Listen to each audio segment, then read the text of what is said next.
cité des rails, carrefour historique, terre de chaleur et de bravoure. Ici, chaque rue a une histoire, chaque quartier a une âme. Mais pour qu'une ville rayonne, elle doit respirer, elle doit évoluer. Pendant longtemps, les défis urbains ont pesé sur le quotidien, la poussière, les routes impraticables. Mais la résignation n'est pas caïsienne. Une phrase résonne désormais comme un sermon. Kai Watele Kane. Plus qu'un slogan, c'est le début d'une renaissance. À l'origine de ce sursaut citoyen, une vision, celle d'une enfant du pays, Madame Fatoumata Batulignan, CEO de Toulis Group. Son ambition n'est pas seulement de construire des routes, mais de bâtir un héritage, faire de Kai un modèle de développement urbain durable, moderne et envié au Mali et en Afrique. L'objectif est clair, assainir, embellir et offrir aux Kaisiens le cadre de vie qu'ils méritent. Tous les groupes de Hakilina Soro, parce que Aye Kafoko Kayi en Strado, Chamambabe, Mower Sekateme, Samia fait c'est impraticable et la population a dégoûté Bala, Kosebe, Myria la Yinike, Kanyina fait, Nabeseka, Andemetum Namesra nous fait, parce que c'est un souhait. A ko bokabe ka isra munu dégrader no kosebe mu avancer no kosebe abagla ka fen kala whatsapp se mo se ka teme facilement san ni serenga glan ni ku nana ni fe a temele ku gele kosebe me bibi na ala barkala ay machine nati ay chenchen nati ka kala ka rembler kosebe. Il y a quelque temps, à partir du 20 janvier dernier, on a fait le lancement de l'aménagement de certaines routes à Kai. Dans un premier temps, on avait ciblé 2 à Kaindi, de l'autre côté du fleuve 5 à Kaïba, en tout 7. Mais il y a eu des rajouts après. Au jour d'aujourd'hui, on a exécuté 3 artères à Kaindi totalement achevées. À Kaïba, on a fait la Fiabou Sud. Ça s'est arrêté à mi-chemin, mais hier, l'entreprise se propose de continuer jusqu'à 2,5 km. À la Fiabou Nord, ça c'est carrément terminé, à partir du goudron jusqu'à l'école privée Adama Mariko. Et la vision s'est transformée en action. Le projet Kai Watele Kane a investi le terrain. Partout dans la ville, le visage des quartiers change. C'est un pas de plus pour une vie meilleure à Kai. C'est la sécurité pour nos enfants. C'est l'économie locale qui respire à nouveau. L'aménagement des routes est venu se greffer à Watele Kane, au projet Watele Kane. C'est comme le lancement du projet Watele Kane à Kai. L'aménagement des routes est venu se greffer à ça. Mais c'est dans le même projet. Puisque le finish, c'est la confection des routes. Que ce soit aménagement, que ce soit pavage, c'est du pareil au même, comme on le dit. Mais la force de Kai Watele Kane, ce n'est pas une entreprise seule. C'est tout un peuple. Autorités régionales, associations, citoyens anonymes. L'élan de solidarité est historique. Des dons de ciment aux contributions financières. Chaque Kaisien pose sa pierre à l'édifice. C'est cela le véritable développement, quand la main de l'entrepreneur sert celle du citoyen.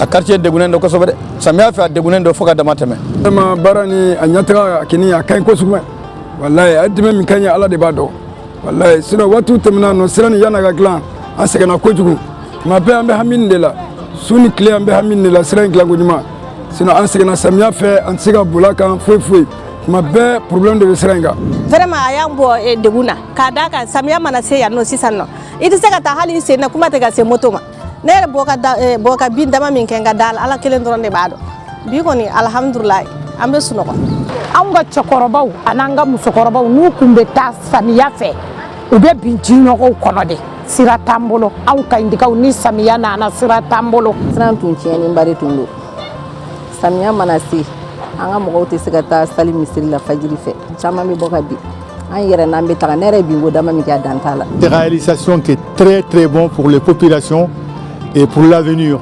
On ne peut pas faire un développement sans une route. Et route bien entretenue. Il faut que les populations participent aussi. Là, vraiment, c'est une bonne surprise que vous êtes en train de faire là. Que Dieu nous bénisse votre travail et que vraiment et que ça continue, quoi. Le chemin parcouru est immense, mais la route est encore longue. Le projet ne s'arrête pas là. Et dans les autres quartiers, c'est prévu. La route sur laquelle je suis arrêté comme ça c'est prévu jusqu'au Goudron. Ça c'est Plateau, le quartier Plateau. Au niveau de Liberté, c'est prévu. On vient de suivre ce tronçon-là à partir du garage Sonef jusqu'au Goudron. On va faire ça, cette route-là aussi. Au Casso également, c'est prévu. Comme je l'ai dit, dans tous les quartiers, il est prévu des artères. Au Casso, à partir du rond-point, du bassin de dissipation jusqu'au fond, jusqu'à la BCAO. Ça aussi, c'est prévu.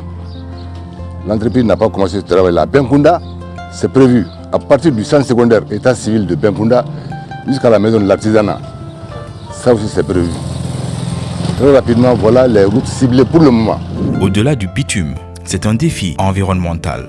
Assainir nos espaces publics, protéger notre écosystème urbain, c'est garantir la santé de nos familles pour les générations futures. Les tracés que vous voyez aujourd'hui en terre battue seront demain les boulevards de notre fierté. L'engagement est pris et le travail continue. L'impact de ce projet pour Kai, j'avoue, c'est sans commentaire. C'est-à-dire c'est sans commentaire. Les mots me manquent. Tellement que les gens sont satisfaits, tellement que la population se félicite Batouli à longueur de journée. L'impact, c'est sans commentaire. Ça veut dire que nous, Kaïsiens, en Kaïsien bon teint, nous, on ne peut que remercier et féliciter Batouli, faire des bénédictions pour Batouli. Et nuit et jour, dans nos prières, dans les églises, dans les mosquées, dans tous les forats, on ne fait que remercier, féliciter Batouli. Batouli et ses partenaires et ses collaborateurs pour tout ce qu'elle a fait pour Kai, sa ville natale. Si tout Kaïsien faisait comme Batouli, on n'allait pas faire ça à ce niveau. Mais comme on le dit, mieux vaut tard que jamais. Elle a fait l'essentiel. Il suffit maintenant de l'accompagner, de l'aider pour atteindre. Elle a fait le travail à 90%. Tout Kai dit merci, merci et merci à Batouli.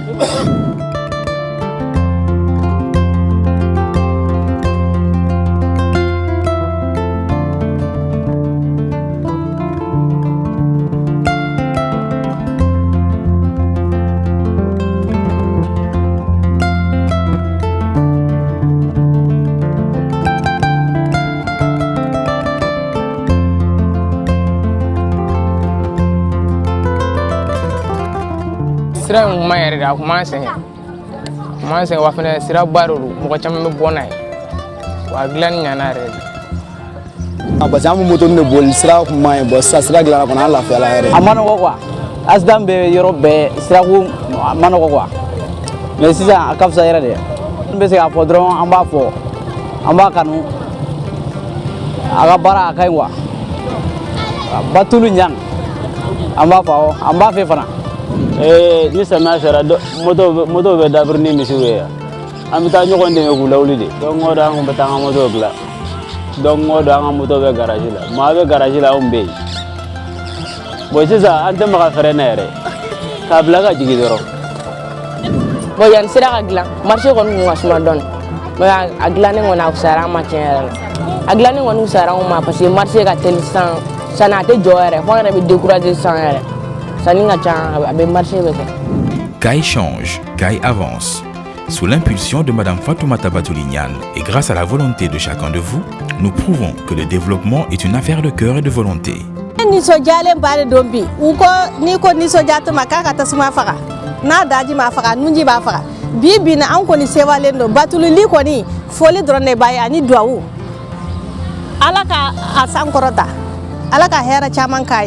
Bon, voyez vous-même, ces flaques d'eau-là, ça c'est des sources de maladies, des nids de moustiques. Cela engendre le paludisme. Et à cause de Batouli, on va vaincre ce fléau-là dans le quartier. Ces familles-là que vous voyez souffrent. Regardez ces flaques d'eau. Dans quelques jours, ça sera maintenant un souvenir très lointain. Dans quelques jours, on va vaincre ça. Et c'est Batouli. L'aménagement de ces routes-là, réellement l'impact est considérable pour la ville de Kai, pour la commune urbaine de Kai. On ne peut que remercier, féliciter Batouli et l'encourager dans tout ce qu'elle fait. Et bénir et de jour et de nuit pour celle-là. Vraiment, on a folie de tous les parce que ni serait que l'intérêt a été pas de Kai du Ronala. A été pas de Kai du Ronala, ou sa population se la fia chomna. A donc à boire romna. Ka hakli to a population na Kaya. Vraiment au jaran parce que wasro ay fen chaman ke Kayi population ye an yɛrɛ mairie a ye fɛn caman k'an ye an ɲɛ bɛ feu tricolore fɛn bɛ Kayi yan Batuli de y'a bɛɛ kɛ ale de y'a san ale de y'a installation kɛ ale wari bɔra ale kelen de kun bref ani les écoles là i bɛ forage ye école minnu na école à 80% forage bɛ école fɛn fɛn la Batuli de y'a wari bɔ ale de y'a kɛ a y'a kɛ a yɛrɛ ka wari la fana ani la formation des jeunes des femmes ani l'installation des jeunes bref a ye mun kɛ a ye caniveau dɔw dilan a ye riz dɔw dilan ka papier k'u la ka lampadaires installer a ye mun kɛ ni ko n bɛ tilen k'a fɔ ça fait a ka investissement a bɛ milliard de kɔnɔ Kayi dugu kɔnɔna la an b'a fɔ an b'a barika da. Vraiment sira in dilanni diyara an ye parce que fɔlɔ n'an ka clientew nana u kun tɛ se ka jɔyɔrɔ ni fɛnw sɔrɔ poussière bɛ ka mɔgɔw sɛgɛn vraiment sira in dilanna ça a été un succès pour nous quand même a diyara an ye an ka yɔrɔ bila valeur la et tout. Tiɲɛ yɛrɛ la sira kun tɛ yan ni samiya donna ka ban i bɛ to munumunu fɛn dɔrɔn de la mais alhamdulilah Batuli bɛ k'a kɛ cogo min na nin y'a kɛ cogo ye. Sira in dilanni kɔni an b'a fɔ tare tare sira in dilanna a diyara n ye a bonyana ma ni bɛɛ b'a kɛ komi Batuli b'a kɛ cogo min an bɛ Ala fo an b'a barikada an b'an ka faamaw fo parce que mɔgɔ kelen ka sɔrɔ tɛ sɔrɔ ye folikan laban min bɛ n bolo n'i y'a mɛn anw Kayikaw Dawuda Kamara an b'a fo an b'a barikada denmisɛnnin min de don hakili b'a la a ka faso ka d'a ye a bɛ Kayi ɲɛtaga fɛ an bɛ Ala deli Dawuda ye si ni kɛnɛya bɛ Ala de bolo Ala k'a d'a ma an bɛ maliyɛn bɛɛ fo halisa anw bɛ dugawu de kɛ kun min y'a to nin kɛra halisa Ala ka courage d'u ma k'a tɔw kɛ yɔrɔ minnu m'a sɔrɔ olu k'a sɔrɔ an bɛ Ala deli o de la. Bon degun caman tun b'a la parce que dingɛ ka ca sira la non seulement chaque fois i bɛ taa sɔrɔ mɔgɔw bɛ ɲɔgɔn agglomération dingɛ ninnu na k'u b'a fɔ a bɛ dingɛ tigɛ k'u b'a fɔ a taa yan fɛ bon finalement chaque fois mɔgɔw bɛ ɲɔgɔn kunbɛn quoi mais sisan sira dilanlen alhamdulilayi bɛɛ bɛ tɛmɛ i ka voie fɛ si tɛ se si ma si tɛ si tɔɔrɔ quoi est ce que i y'a faamu vraiment a dilanli kɔni ɲɛna a diyara an ye kosɛbɛ. Degunba de tun b'an kan parce que sira in pour que client yɛrɛ ka se ka bɔ dugu kɔnɔ ka na bagan san na a ma nɔgɔn quoi donc an yɛrɛ ka laɲini tun ye mun ye ni sira in tun dilanna parce que comme an ni mairie mɔgɔw bɛ baara kɛ bon an y'a sɔrɔ a kɛra ni hɛrɛba ye parce que ko Batuli ni Kayi mairie u y'u bolo don ɲɔgɔn na ka se ka sira in dilan sira in dilanni ɲana ma kosɛbɛ parce que a b'a permettre an ka client ka se ka bɔ dugu kɔnɔ ka na bagan san facilement ka tila ka segin u ka yɔrɔ la an nisɔndiyara population bɛɛ de nisɔndiyalen don bagan feerela bagan marala busew a tɔn bɛɛ de wasalen don donc an b'a fo an b'a waleɲuman dɔn an b'a fɔ a ye fana vraiment a bɛ taabolo mun na a ka continuer Ala k'a sara.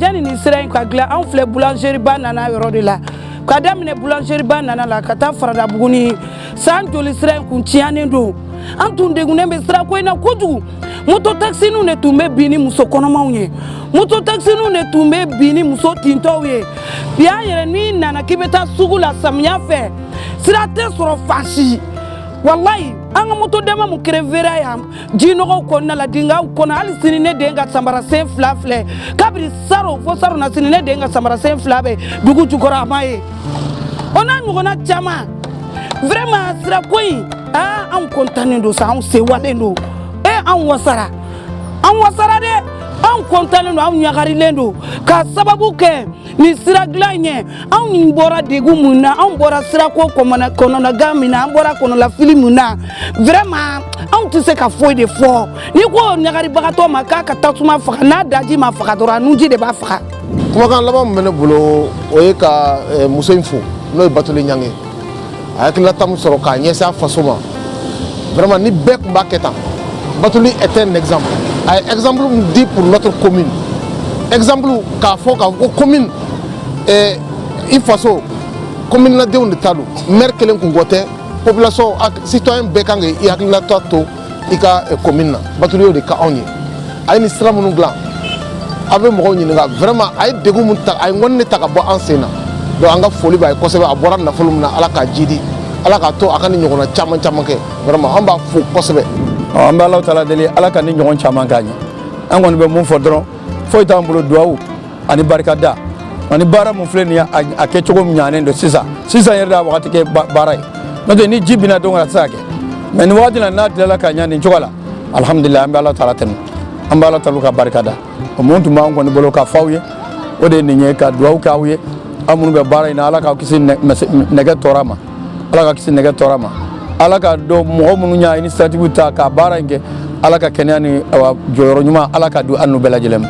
Wallahi ni ngeen ni ɲana kosɛbɛ an bɛ foyi t'an bolo foli ni dugawu ni barika da kɔ wallahi an bɛ Batuli Ɲang ale min initiative sɔrɔ ka nin baara in kɛ an b'a fo an b'a segin k'a fo ka wale ɲuman dɔn ala ka ɲa mɛn a la ala ka kɛnɛya d'a ma ala ka barika d'a ma a n'a baarakɛbagaw a n'a ka baarakɛbagaw bɛɛ lajɛlen ma vraiment nin diyara an ye sigida in na kojugu wallahi dansi t'a la bɛɛ lajɛlen kɔntannen don bi denmisɛnninw bɔlen filɛ dɛ aw yɛrɛ ɲɛ b'u la kɛnɛ kan musokɔrɔbaw cɛkɔrɔbaw a bɛɛ lajɛlen bɔlen don sisan a bɛɛ lajɛlen kɔntannen don o bɛɛ ye barika ni dugawu de ye ka se ayiwa initiative tɛbaga ma vraiment aw ni ce aw ni baraji ala k'aw sara ala ka batulili ɲɔgɔn caya Mali kɔnɔ pour que an ka se ka bɔ tɔrɔgɔ ni bɔ ka bin na parce que an si sera yɔrɔ min ni bɔra ka bin moto la i t'a ma tiɲɛ o tuma na i tɛgɛrɛ fɔ.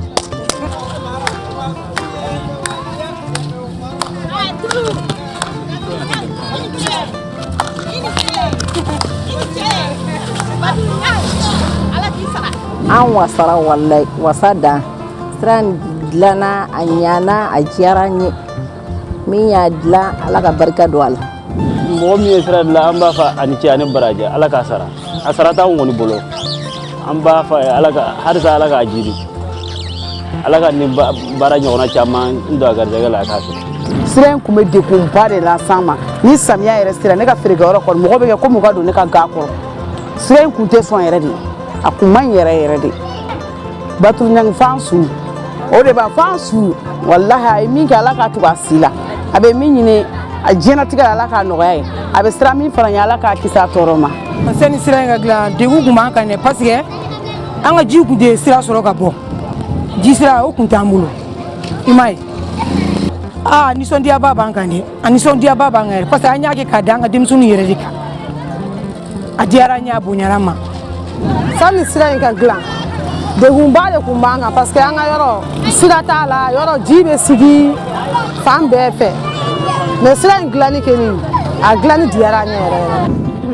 n'anw ka mɔgɔw tun nana anw tun bɛ jɔrɔ u tagatɔla u fɛ u tun kana don jinɔgɔ tun bɛ sira la sira fɛnɛ man ɲi anw ka sira dilanni a diyara anw ye toro an bɛ Batuli fo ala k'a sara ala k'a bolo mɛn a ka baara la.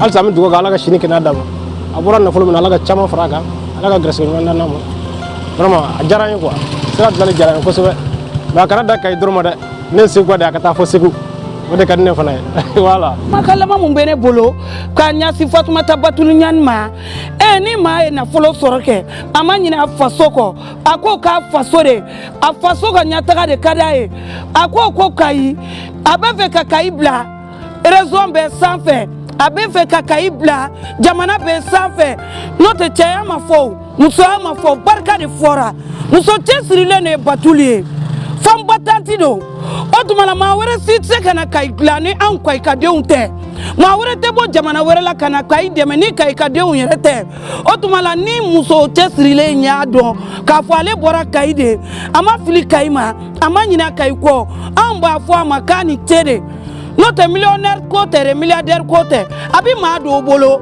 nka kariya t'o tigi la nka Batuli a sara bɛ ala de bolo a sara tɛ anw bolo n'a si ye san 100 de ala ka 100 wɛrɛ fara a kan an ma ɲinɛ a kɔ wa an tɛ ɲinɛ a kɔ maa min sera ka anw ka sira ye k'a dilan tan ka an bɔ hami na k'an bɔ jɔrɔ la waati bɛɛ lajɛlen hali su fɛ n'i ka miseli binna i ka dɔrɔmɛ 10 de binna nin sira in kan i b'a ye nka fɔlɔ n'i tun ka fɛn binna jinɔgɔ b'a la i tɛ farinya ka don dingɛ kɔnɔ i tɛ farinya ka don jinɔgɔ kɔnɔ o tuma la o de tun ye ne ka kumakan ye an bɛɛ lajɛlen k'an bolo di ɲɔgɔn ma Kayikaw ka se ka Batuli soutenir an ka Batuli dɛmɛ ala sago aw sagoya b'a la.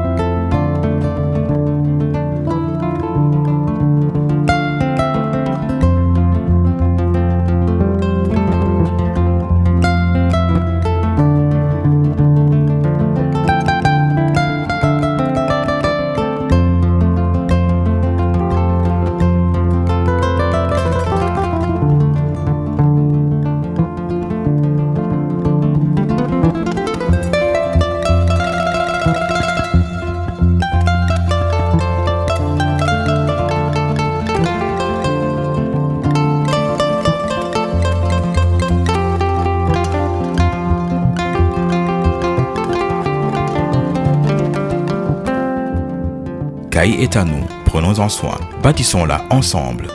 Kai Watelekane.